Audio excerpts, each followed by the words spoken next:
नमस्कार। चलिए आज एक सफर पर चलते हैं सह्याद्री के ऊंचे पहाड़ों में, एक ऐसी जगह जहां आस्था, इतिहास और विज्ञान सब एक दूसरे में ऐसे उलझे हैं कि उन्हें अलग करना नामुमकिन है।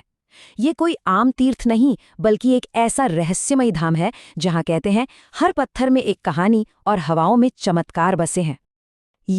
ये सिर्फ एक कल्पना नहीं है, बल्कि एक बहुत बड़ी, एक महागाथा की शुरुआत है। एक ऐसी कहानी जिसमें दिव्य क्रोध है, अटूट भक्ति है और एक ऐसा रहस्य है जिसने सृष्टि को एक नया आकार दिया। आज हम इसी महागाथा की परतों को एक-एक कर खोलने वाले हैं।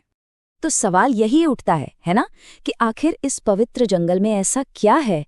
कौन से प्राचीन राज और कौन से चमत्कार यहाँ दफन हैं? हम पौराणिक कथाओं से लेकर आधुनिक विज्ञान तक भीमा शंकर के हर पहलू को टकोलेंगे और देखेंगे कि आखिर पर्दे के पीछे छिपा क्या है। तो चलिए इस रहस्यमयी खोज की शुरुआत करते हैं। तो सबसे पहला रहस्य, अरे वो तो इसकी शुरुआत की कहानी में ही छिपा है। ये कहानी है एक ऐसे ब्रह्मांडीय युद्ध की जिसकी जड़ें त्रेता युग तक जाती हैं। कहानी एक राक्षस के बदले की है जिसने सीधे भगवान को ही चुनौती दे डाली।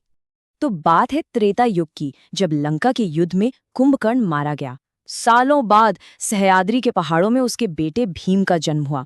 उसे पता ही नहीं था कि वो कौन है, लेकिन जब उसे अपने पिता की मौत का सच पता चला तो उसने देवताओं से बदला लेने की ठान ली।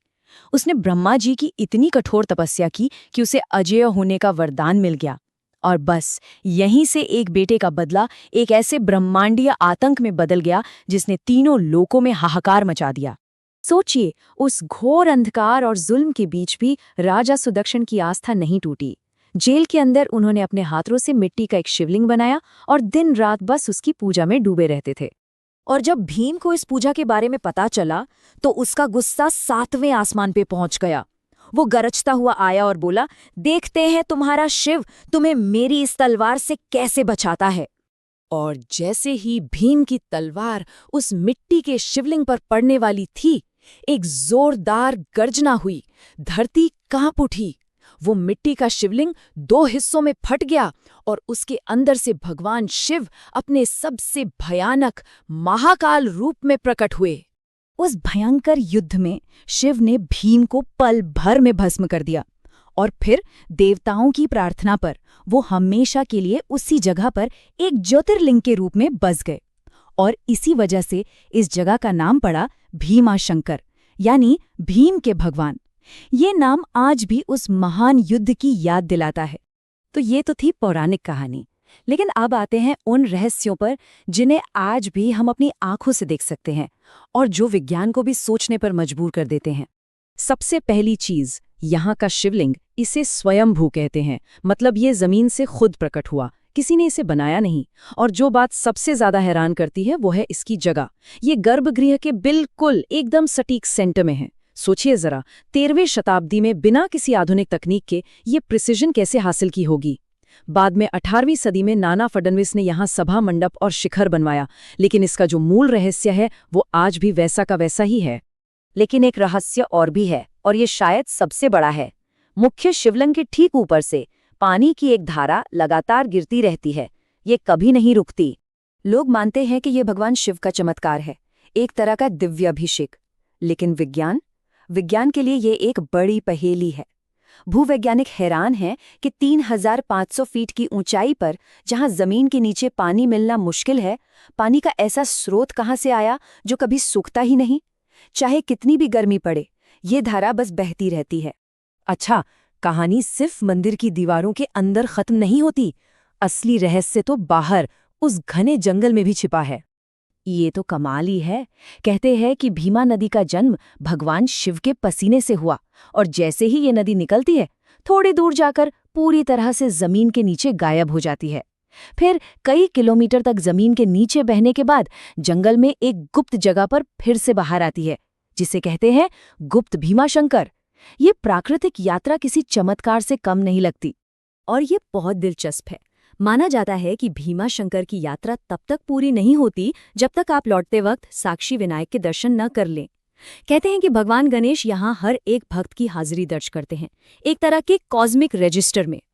चलिए अब थोड़ा और गहरा उतरते हैं, उन जगहों पर जहां इंसानी इतिहास और दिव्य आस्था की लकीरें आपस में मिल जाती हैं। ये साल 1729, ये सिर्फ एक तारीख नहीं है, ये एक पहेली की चाबी है जो एक बहुत ही अजीब चीज पर लिखी हुई है। ये सवाल किसी को भी चौंका सकता है। एक हिंदू ज्योतिर्लिंग और वहां एक पुर्तगाली कैथोलिक घंटी जिस पर मैरी और जीसस की तस्वीरें हैं, ये भला कैसे हो सकता है? तो इसका जवाब इतिहास में है। हुआ ये कि मराठा सेनापति चिमाजी अप्पा ने 1739 में पुर्तगालियों को युद्ध में हराया और ये घंटी जीत की निशानी के तौर पर ले आए। तो ये घंटी किसी भाईचारे का नहीं बल्कि एक बड़ी ऐतिहासिक जीत का प्रतीक है जिसे भगवान शिव को चढ़ाया गया था। यहाँ एक और उलझन है, डाकिनी और शाकिनी की पूजा। आमतौर पर इन्हें राक्षसी माना जाता है, लेकिन यहाँ इनकी पूजा होती है, क्यों? इसके पीछे भी दो अलग अलग कहानियां हैं। एक कहती है कि ये शिव द्वारा माफ की गई राक्षसियां थीं और दूसरी कहती है कि ये शिव की सहायक थीं। ये दिखाता है कि ये जगह कैसे विरोधाभासों को भी अपने अंदर समेटे हुए है। और ऐसा नहीं है कि चमत्कार सिर्फ पुरानी कहानियों में है। आज भी बहुत से लोग जंगल में रास्ता भटक जाने पर किसी दिव्य मदद मिलने का दावा करते हैं। एक कहानी बहुत मशहूर है कि एक स्थानीय जोड़ा खोए हुए लोगों की मदद करता है, उन्हें खाना और आसरा देता है और फिर अचानक हवा में गायब हो जाता है। लोग मानते हैं कि वो कोई और नहीं बल्कि भेष बदले हुए शिव और पार्वती ही होते हैं। तो आखिर में हम कहाँ पहुँचते हैं? भीमा शंकर के ये सारे रहस्य क्या हैं? क्या ये सिर्फ भूविज्ञान की पहेलियां हैं, इतिहास की निशानियां हैं, या फिर वाकई यहाँ किसी दिव्य शक्ति का प्रमाण मिलता है? सच कहूं तो इसका जवाब शायद सबके लिए अलग अलग हो, लेकिन एक बात तो पक्की है, भीमा शंकर एक ऐसी जगह है जहां आस्था, इतिहास और प्रकृति के चमत्कार मिलकर एक ऐसी कहानी बनाते हैं जो हमेशा रहस्यमयी रहेगी। ये पहाड़ अपने राज अपने सीने में दबाए रखता है और शायद यही इसकी सबसे बड़ी ताकत है।